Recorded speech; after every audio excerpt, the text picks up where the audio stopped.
ladies and gentlemen. I realize I'm coming very late in the batting order, so I'm going to ask you all, would you please stand? Come on, stand up, please. We're going to do a little exercise to get our brains going. You've all been working very hard today, concentrating, participating in the discussions, and we heard the doctor during the women's panel talking about how men can only do one thing at a time. I want to prove her wrong. So this is a neuroplasticity exercise. Put one thumb up and one finger out. Okay, no guns, all right? We couldn't do this when the governor and the ambassador were here. Now, you have to switch, okay? Switch your thumb and your finger. It gets both sides of your brain going, and it wakes you up. Great job, everybody. Thank you. Give yourselves a round of applause.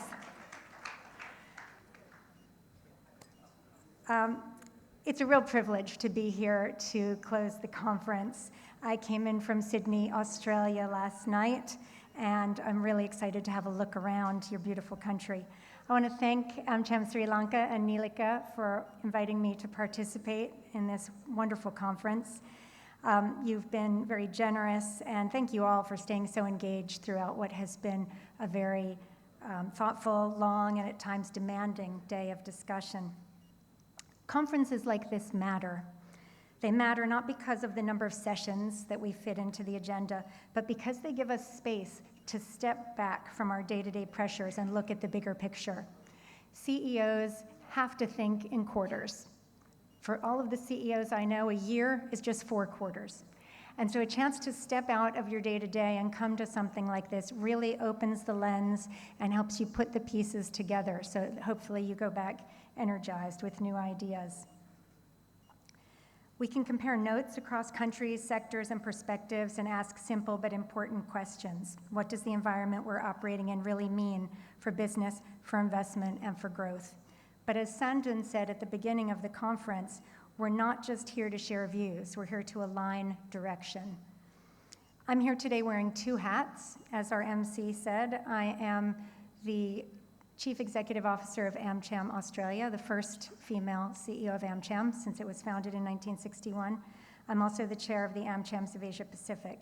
And from both of those perspectives, what's really struck me today is how much our challenges are interconnected and the opportunities as well, and how much more important collaboration is than it was even a few years ago. AmChams of Asia Pacific is not a single organization.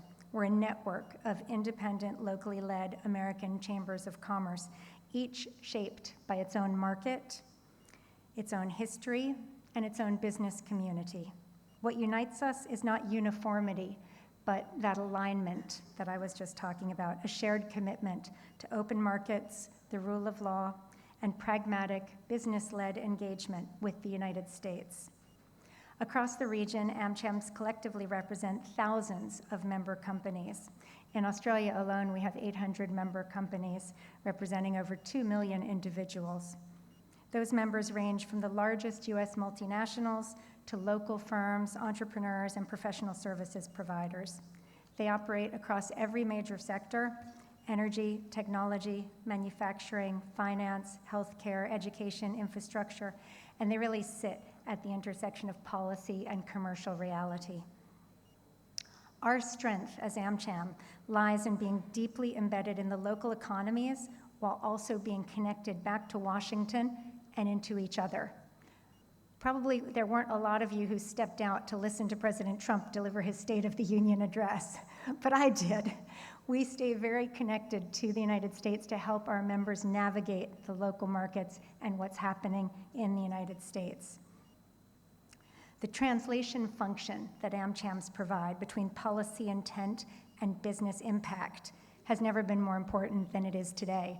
As we see tariffs ricocheting around, it's very important that the message gets back to Washington, what impact that's having in our region. Asia Pacific really remains the engine room of global growth, but it's operating in a far more contested environment than we were used to even a decade ago when I took on this position. Trade, investment, supply chains, technology, and capital flows are now viewed through a strategic lens. Economic policy and national security policy are increasingly intertwined, and that reality shapes the operating environment for every company represented here today. This is why the AmChams Asia Pacific have invested so heavily in working together. It's why I spent 14 hours flying over here yesterday to be with you. We coordinate Washington door knocks. I hope to see many of you there in June when we go to Washington, D.C. We align messaging on key issues. We share intelligence and best practices. Many of you are members of not only AmCham Sri Lanka, AmCham Thailand, AmCham Myanmar, AmCham China, AmCham Australia. We want to be sure that you're getting value across the region. When we speak collectively, our voice carries more weight, our credibility increases, and policymakers listen, not because we're loud, but because we are grounded, evidence-based, and constructive. We all support each other, and smaller and emerging chambers also come along and learn from the bigger chambers and operate together with us. The collective voice is particularly important at moments like this. Earlier today, the President of the United States delivered the State of the Union address, and as expected, it focused heavily on the U.S. economy, on affordability, investment, manufacturing, energy, and America's role in the world.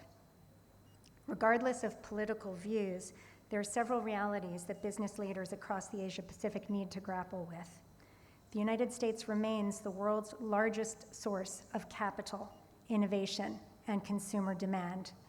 U.S. economic policy is increasingly shaped by strategic competition, and trusted allies and partners matter more than ever in shaping outcomes. For business, this doesn't mean disengagement. Quite the opposite. It means deeper engagement, better evidence, and more sophisticated advocacy. It means ensuring that policymakers understand the difference between allies and adversaries, between resilience and protectionism, and between long-term investment and short-term disruption. This is precisely where AmChams play a critical role. We provide policymakers with real-world insights.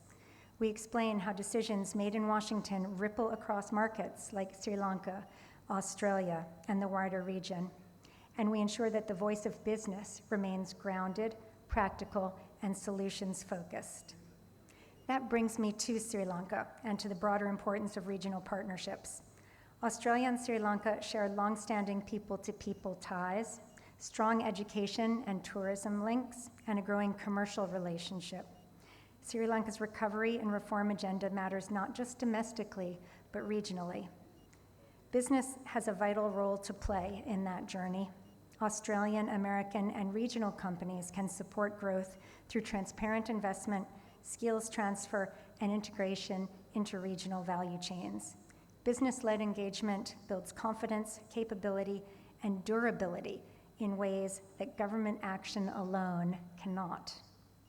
AmCham Sri Lanka, supported by AmChams of Asia Pacific Network, plays a really significant role in this effort, connecting investors, showcasing reform progress, and ensuring that Sri Lanka is visible and understood in Washington and other global capitals.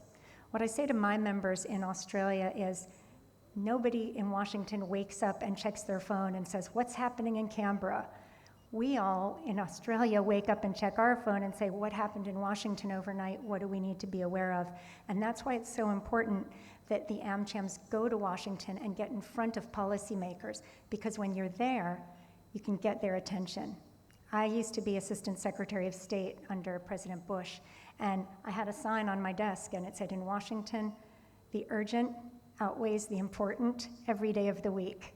You get caught up in what's happening and the day-to-day emergencies that happen, and you don't think about bigger pictures. So Sri Lankan business leaders going to Washington is really important. So as we close this conference, I would like to encourage us to take away 3 things. First, relationships matter more than ever. In a contested environment, trust is not a soft concept, it is an economic asset. Second, business voices need to be coordinated, credible, and evidence-based. Fragmented advocacy helps no one, least of all the companies that we represent. And third, optimism is not naive, it's strategic. Growth comes from those who continue to invest, engage, and build, even when the environment is complex. And I'll finish where I began. At the end of a long day, it's easy to focus on what is hard. But what gives me confidence is the quality of leadership in this room and the strength of the AmCham network across the Asia Pacific. Together, we bring business insight to policy debates, we build bridges across borders, and we support growth and stability in a region that matters enormously to the global economy. Thank you again to AmCham Sri Lanka for hosting us. Thank you to my fellow AmCham leaders for your partnership, and thank you all for your commitment to work together. I look forward to continuing the conversation in the year ahead. Thank you very much.